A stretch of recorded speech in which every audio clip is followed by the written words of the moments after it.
네, 3일 글로벌 마감 시황 살펴보겠습니다. 뉴욕 증시 어제 3대 지수가 모두 고점을 타진한 이후에 이날은 다소 경계감이 뚜렷했습니다. 랠리 이후에 쉬어가는 흐름 나타났는데요.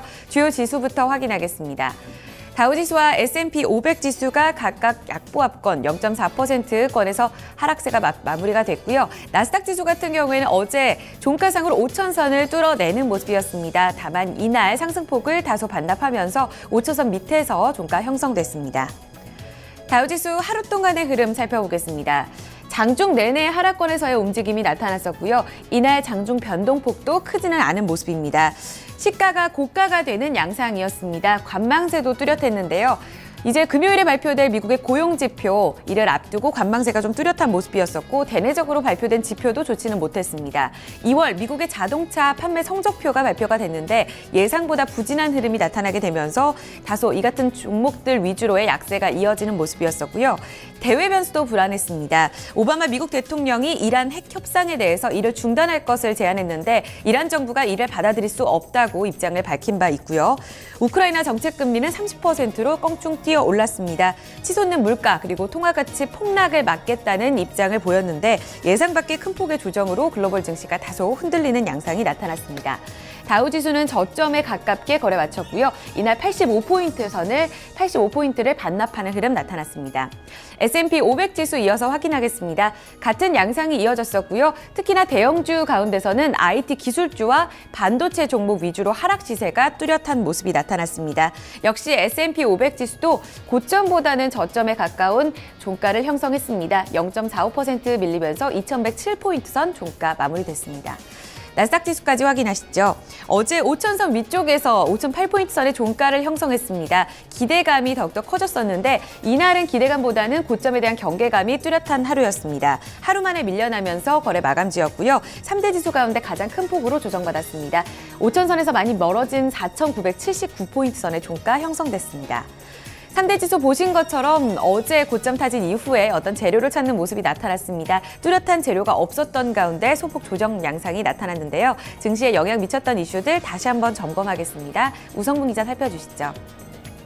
네, 해외 주요 소식 외신 통해 함께 살펴보겠습니다. 앞서 들으신 것처럼 이날 뉴욕 증시 뚜렷한 상승 재료가 없는 가운데 하락 마감했는데요. 특히 이날 발표됐던 미국의 2월 자동차 판매가 부진하게 나오면서 투자 심리가 악화됐습니다. 대부분 기업들의 자동차 판매가 줄어든 가운데 추운 날씨 때문이었다는 평가가 나오고 있는데요. 마켓워치 통해 좀 더 자세히 살펴보겠습니다. US car sales lose steam in cold February. 현지 시간으로 어제 마켓워치에 따르면 포드는 2월 자동차 판매량이 2% 감소한 18만 383대를 기록했다고 밝혔습니다. 이와 같은 기록은 전문가 예상치였던 5.8% 증가를 크게 밑도는 결과였는데요. 이뿐 아니라 이와 함께 발표됐던 크라이슬러의 매출 역시 지난해 같은 기간보다는 6% 늘어난 것으로 확인이 됐는데요. 하지만 전문가 예상치였던 8.9% 증가에는 미치지 못하는 결과가 나왔습니다. 이뿐 아니라 도요타 역시 지난해 같은 기간보다는 13.3% 증가한 것으로 확인이 됐지만 전문가 예상치에는 미치지 못해서 실망스럽다는 평가가 나오고 있고요. 닛산 자동차 역시 2.7% 증가한 11만 8,436대를 판매하면서 예상치 3.8% 증가에 미치지 못했습니다. 마켓워치는 이에 대해서 2월달 예상보다 추운 날씨로 한파가 이어지면서 차량 수요가 전반적으로 둔화된 것으로 보인다고 평가했는데요. 하지만 마켓워치는 그럼에도 불구하고 최근 국제유가 하락과 또한 낮은 금리 등이 자동차 시장에 활기를 불어넣어 장기적으로는 판매량이 다시 늘어날 수 있을 것이라며 낙관적으로 전망했습니다. 네, 다음 소식 살펴보겠습니다. 이날 우크라이나가 금리를 전격 인상했습니다. 이 소식이 전해지면서 우크라이나를 둘러싼 불확실성이 다시 한번 고조되는 모습이었는데요. BBC 뉴스 통해 좀 더 자세히 살펴보겠습니다. Ukraine raises interest rate to 30%. 현지 시간으로 어제 BBC 뉴스에 따르면 우크라이나 기준금리인 제6자 금리는 19.5%에서 30%로 무려 10.5%포인트가 인상이 됐습니다. 이 같은 결정에 대해서 발레리아 곤타레바 우크라이나 중앙은행 총재는 이번 금리 인상은 금융시장을 안정화시키기 위한 조치라고 설명을 했는데요. 실제로 최근 지정학적 불안감으로 이 투자자들이 급격하게 우크라이나 증시에서 빠져나가는 모습을 보이고 있습니다. 이뿐 아니라 외환 보유액도 함께 떨어지고 있는데요. 외환 보유액이 떨어지면서 우크라이나 통화 가치인 흐리브냐화 가치 역시 급격히 떨어지면서 우크라이나 중앙은행이 이와 같은 조치를 내놓은 것으로 평가되고 있습니다. 실제로 우크라이나의 통화 가치인 흐리브니아 가치는 지난 1년간 미국 달러화 대비 무려 60%나 급감하는 모습을 보였는데요. 또한 우크라이나의 지난해 GDP 성장률은 마이너스 15.2%를 기록한 바 있습니다. 올해 우크라이나의 경제 성장률 전망 역시 밝지 않은데요. 전문가들은 우크라이나 경제가 올해 5.5% 감소할 것이라고 내다봤습니다.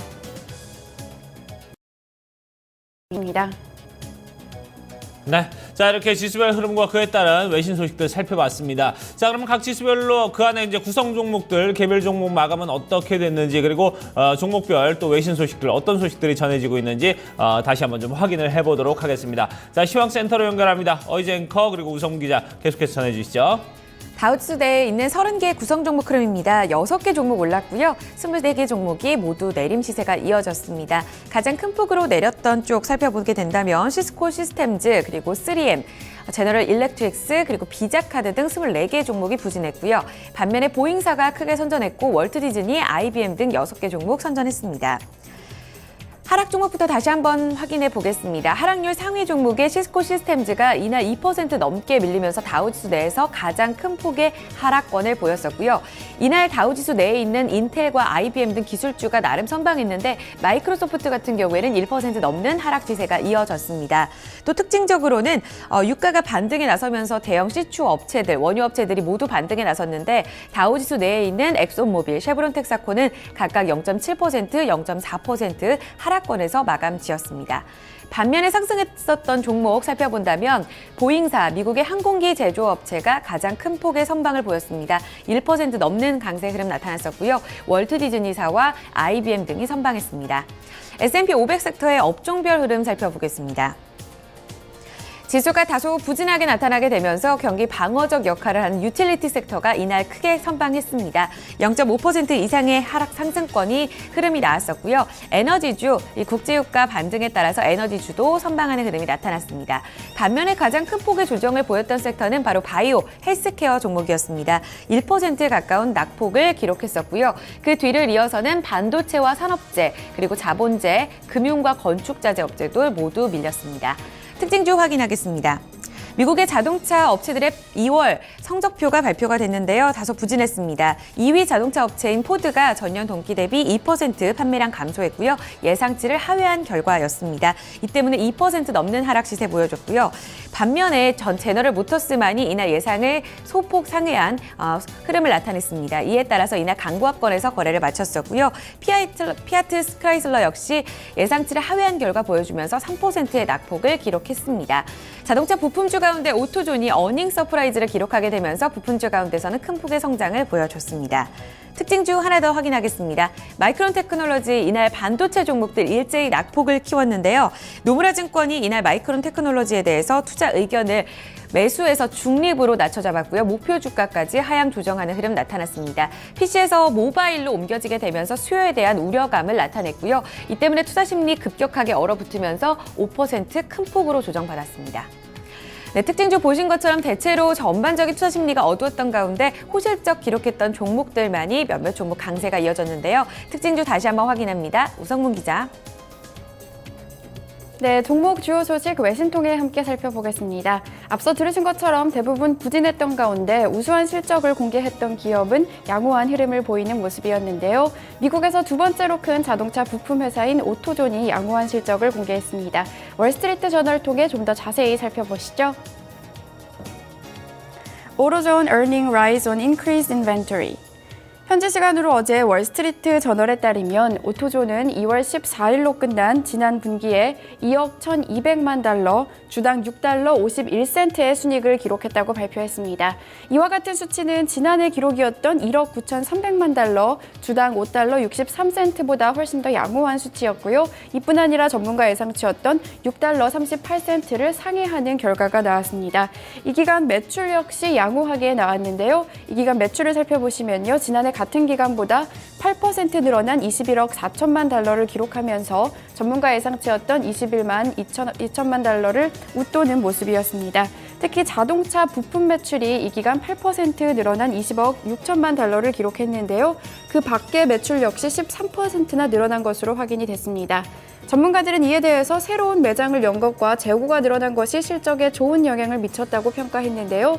실제로 오토존은 올해 미국에 37개의 새로운 매장을 오픈했고요. 멕시코에도 5개의 새로운 매장을 오픈했습니다. 또한 이 기간 재고는 12% 증가했습니다. 이뿐 아니라 최근 유가 하락 역시 매출을 도왔다고 전문가들은 평가했습니다. 이 소식에서 뉴욕 증시에서 오토존의 주가는 0.36% 상승했습니다. 네, 실적 공개한 기업 한 가지 더 살펴보겠습니다. 미국의 가전업체 베스트바이가 어닝 서프라이즈를 기록했는데요. 이와 함께 지난 2012년 처음으로 자사주 매입을 발표하기도 했습니다. 자세한 소식 로이터 통신 통해 함께 살펴보시죠. Best Buy announces first buyback since 2012. Profit jumps. 현지 시간으로 어제 로이터 통신에 따르면 베스트바이는 4분기 순이익이 5억 1,900만 달러, 주당 1달러 46센트를 기록했다고 밝혔습니다. 이는 지난해 같은 기간보다 2배 넘게 껑충 뛰어오른 모습을 보였는데요. 또한 일회성 항목 제외한 조정 주당 순이익 역시 1달러 48센트를 기록하면서 예상치였던 1달러 35센트를 웃도는 모습이었습니다.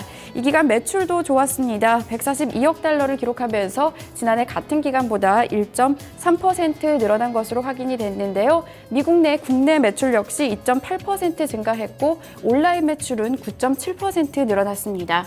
연말 쇼핑 시즌에 베스트바이가 톡톡히 수혜를 본 것으로 평가되고 있는데요. 이에 따라 베스트바이는 앞으로 3년간 10억 달러 규모의 자사주 매입에 나서겠다고 발표했습니다. 분기 배당금을 21% 높이는 한편 주당 51센트의 특별 배당금도 지급한다는 계획입니다. 이 소식이 전해지면서 뉴욕 증시에서 베스트바이의 주가는 2% 가까이 껑충 뛰어 올랐습니다. 종목 주요 소식 외신 통해 함께 살펴봤습니다. 네, 자 이렇게 종목별 흐름과 그리고 그에 따른 주요 소식들을 좀 살펴봤습니다. 자, 그럼 유럽 증시는 또 어떻게 마감이 됐는지 그리고 상품 환율, 채권 시장 마감 상황까지 아울러 좀. 이 부분은 어이지 앵커가 전해드립니다. 앞서 마감한 유럽 증시 역시 이틀째 쉬어가는 양상이 나타났습니다. 스페인, 독일 지표 좋았지만 이럼에도 불구하고 ECB 통화정책회의의 결과를 조금 더 기다려보겠다는 관망세도 뚜렷했는데요. 주요 증시 확인하겠습니다. 런던 푸츠백 지수가 이날 0.7% 하락권에서 마감됐고요. 독일 닥스 지수가 1% 넘는 하락 보였습니다. 프랑스 까크 지수도 0.98% 밀리면서 4,869포인트의 종가 형성됐습니다.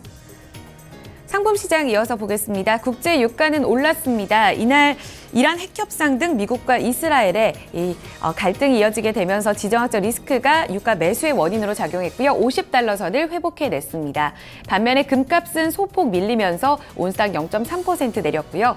곡물 가격 대체로 오르면서 옥수수 가격도 3달러 91센트 오름 시세 이어졌습니다. 주요 지수입니다. 반도체 종목들 마이크론 테크놀로지 중심으로 하락 시세가 이어졌습니다. 필라델피아 반도체 지수가 전날에 2% 넘는 상승권을 보였는데요. 이 같은 상승폭을 다소 반납하면서 720포인트 선에 종가 형성됐고요. 빅스 지수는 이날 5% 넘게 올랐습니다. BDI 발틱 운임 지수가 5포인트 추가적으로 오르면서 553포인트 선에서 거래 마감지었습니다. 마지막으로 외환 채권 시장까지 점검하겠습니다. 전날 서울 외환시장에서 원달러 환율은 4원 40전 밀리면서 1,096원 40전 기록했고요. 달러 인덱스는 달러 약세 영향에 소폭 밀렸습니다. 끝으로 뉴욕 채권 시장에서 미국채 10년물 금리는 0.03%포인트 오른 2.12%의 수익률 기록했습니다. 지금까지 글로벌 마감 동향 살펴드렸습니다.